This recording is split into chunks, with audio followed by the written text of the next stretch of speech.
1 मार्च 2001 को बहन कुमारी मायावती ने लोकसभा में कहा था कि प्राइवेट सेक्टर में भी आरक्षण होना चाहिए। काफी लंबे बहस के बाद जब सरकार ने नहीं सुनी तो बहुजन समाज पार्टी के सभी सांसद वेल में आ गए और काफी हंगामा किया। ऐसा क्यों किया था मायावती ने? जानिए विस्तार से SM न्यूज द्वारा प्रसारित की जा रही सीरीज बाबा साहेब कांसीराम कुमारी मायावती बहुजन स्वाभिमान बसपा। प्रस्तुतकर्ता मैं वीरेंद्र सिंह। जब अटल बिहारी वाजपेयी की सरकार थी, जो विनिवेश की प्रक्रिया शुरू हुई थी, सार्वजनिक क्षेत्र की कंपनियों को निजी क्षेत्र में देने की जो प्रक्रिया शुरू हुई थी, उस समय बहन कुमारी मायावती ने कहा था कि जो सरकारी कंपनियां सरकार बेच रही है और प्राइवेट हाथों में दे रही है, जब दे रही है तो फिर प्राइवेट सेक्टर में अनुसूचित जाति और जनजाति और पिछड़े वर्ग के लोगों का सरकारी नियमों के आधार पर प्राइवेट सेक्टर में भी आरक्षण होना चाहिए।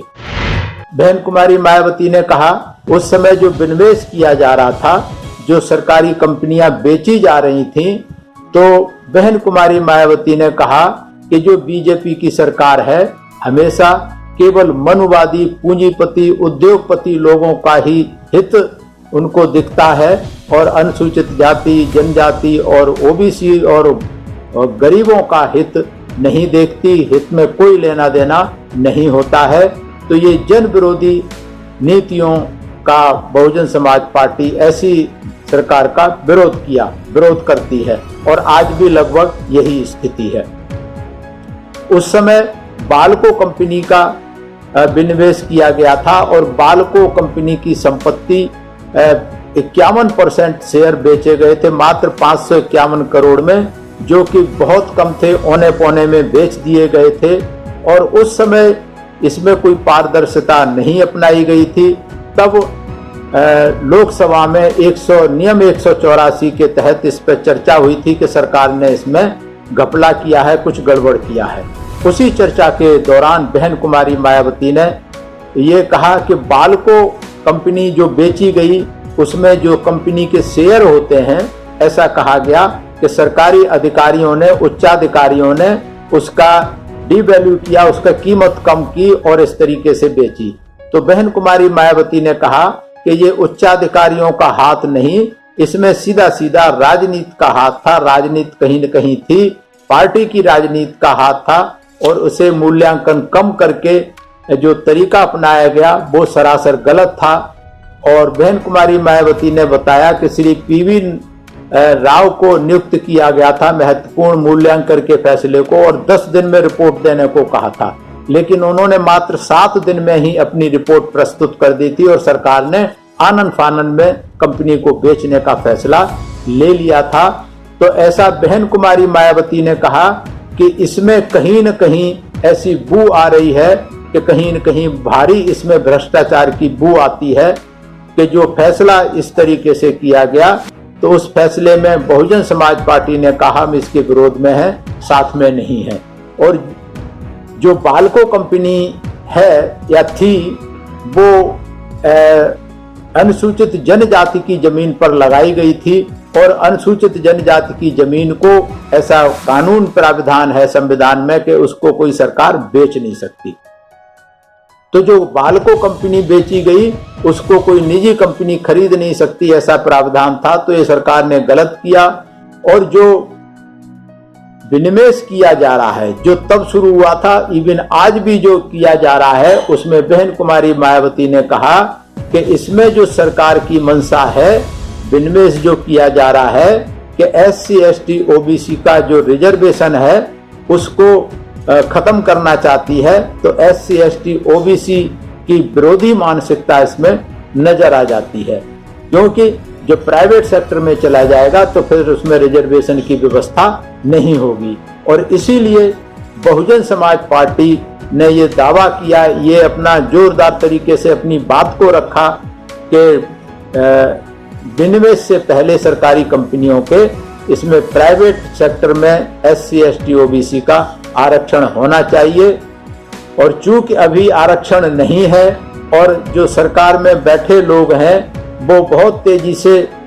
आंख बंद करके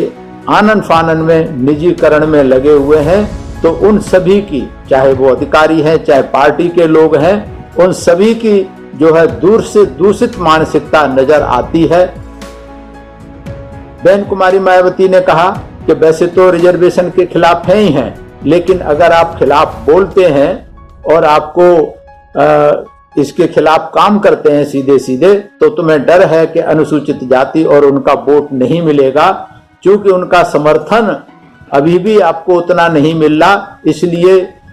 सीधे सीधे बहन कुमारी मायावती ने आरोप लगाया, इसलिए आप दूसरा रास्ता अपना रहे हैं कि रिजर्वेशन को खत्म ना करके आप सरकारी उपक्रम बेचते जा रहे हैं। जब सरकारी उपक्रम बेच दिए जाएंगे तो फिर उसमें जो SC ST OBC के लोग हैं उनको सड़कों पर उतरना पड़ेगा, वो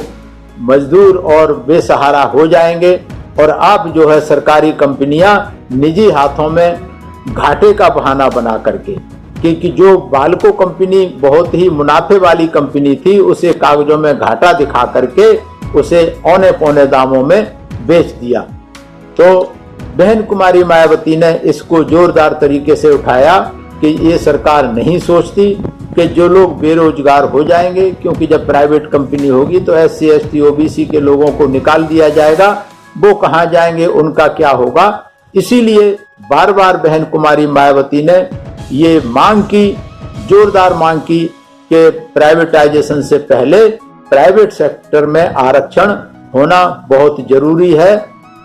अगर ऐसा नहीं करती सरकार तो इसका मतलब है कि सरकार की मानसिकता SC ST OBC के खिलाफ है, जो कि गलत है। बहन कुमारी मायावती ने कहा कि अगर सरकार SC ST OBC के हितों की अनदेखी करती है तो हमें ये कहने में कोई हिचकिचाहट नहीं है कि बीजेपी के नेतृत्व वाली सरकार की यह मानसिकता केवल आरक्षण विरोधी ही नहीं, बल्कि यह आरोप भी इस पर लगेगा कि आरक्षण को समाप्त करने का तौर तरीका अपना रही है, क्योंकि प्राइवेट सेक्टर में अनुसूचित जाति का आरक्षण है नहीं। इसलिए इसको प्रत्यक्ष तौर पर आरक्षण को जो है अप्रत्यक्ष तौर पर समाप्त करना चाह रही है सरकार, और आज भी यही हो रहा है। हालांकि ये बहन जी ने 2001 में कही थी बातें, लेकिन आज भी यही हो रहा है। आज भी सरकार सारी कंपनियों को जो सरकारी उपक्रम है उनको औने पौने में बेच रही है, और आज भी बहुजन समाज पार्टी के जो सांसद हैं आज भी लोकसभा में जोरदार तरीके से इस बात को उठा रहे हैं कि प्राइवेट सेक्टर में आरक्षण होना चाहिए। ये जो सरकार कर रही है गलत कर रही है। एक बार और बहन जी ने कहा कि बीजेपी और उनके जो सहयोगी दल है वो तो आरक्षण विरोधी है ही, लेकिन बहन जी ने कहा कि जब बहन जी ने ये प्रस्ताव रखा और संसद से जवाब मांगा सरकार से कि आपका क्या जवाब है प्राइवेटाइजेशन में आरक्षण के लिए, तो उन्होंने कोई जवाब नहीं दिया, चुप्पी साध ली इस बात पे प्राइवेट सेक्टर में आरक्षण के आधार पर। तो फिर मजबूरी में बहन कुमारी मायावती को अपने सांसदों के साथ, जब सरकार ने वोटिंग से पहले कोई फैसला नहीं दिया अपना, तो बैल में जाना पड़ा। बैल में मतलब पार्लियामेंट के अंदर बीच में जाना पड़ा और वहां जाके हंगामा करना पड़ा। लेकिन उस समय बहन कुमारी मायावती ने कहा कि बीजेपी के साथ साथ जो कांग्रेस, कम्युनिस्ट पार्टी और जो दूसरी विपक्षी पार्टियां थीं जो कि 184 में चर्चा में उनके खिलाफ थीं, वो कोई भी साथ में नहीं आई। इसका मतलब बहन कुमारी मायावती ने कहा कि इसका मतलब स्पष्ट है कि बीजेपी और वो सरकार नहीं चाहती, लेकिन बाकी जो दल हैं, जो विरोधी, जो विपक्ष में बैठे हुए हैं, चाहे कांग्रेस है, चाहे कम्युनिस्ट पार्टी है, चाहे कोई और पार्टियां हैं, वो कोई भी जो है प्राइवेट सेक्टर में आरक्षण नहीं चाहती। इसलिए ये SC ST OBC के हितों के सारे खिलाफ हैं, केवल अकेली बीजेपी ही नहीं है। तो इस तरीके की दमदार बात बहन जी ने उठाई और इसको ये भी कहा कि प्राइवेट सेक्टर के साथ साथ में राज्यसभा में रिजर्वेशन होना चाहिए, जुडिशियरी में रिजर्वेशन होना चाहिए और आपके कॉरपोरेट सेक्टर में रिजर्वेशन होना चाहिए। जहां जहां नहीं है सब जगह रिजर्वेशन होना चाहिए। और इसको 9वीं सूची में रखना चाहिए, ताकि छोटा कोर्ट या बड़ा कोर्ट कोई उसमें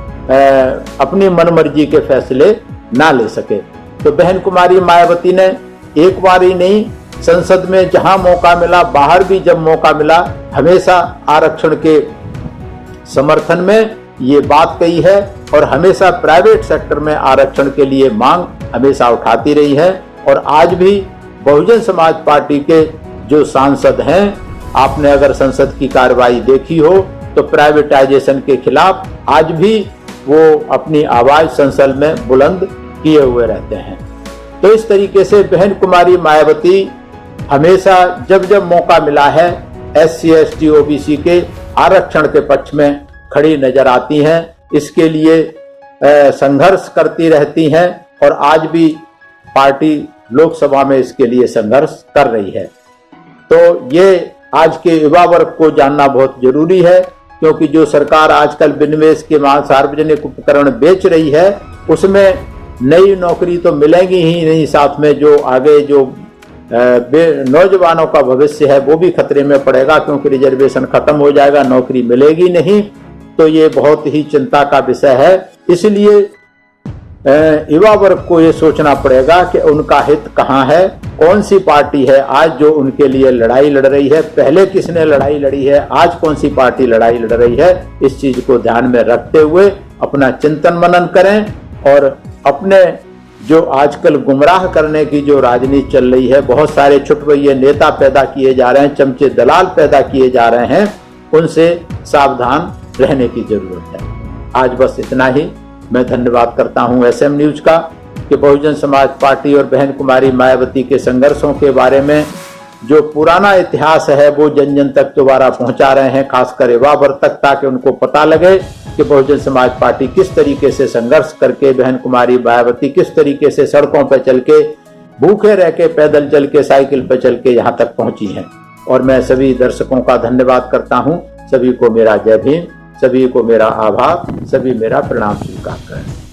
अगर आपने अभी तक हमारा चैनल सब्सक्राइब नहीं किया है तो सब्सक्राइब करें और घंटी का बटन बिल्कुल भी दबाना ना भूलें, ताकि सभी लेटेस्ट खबरें पहुंच सकें आप पे सबसे पहले।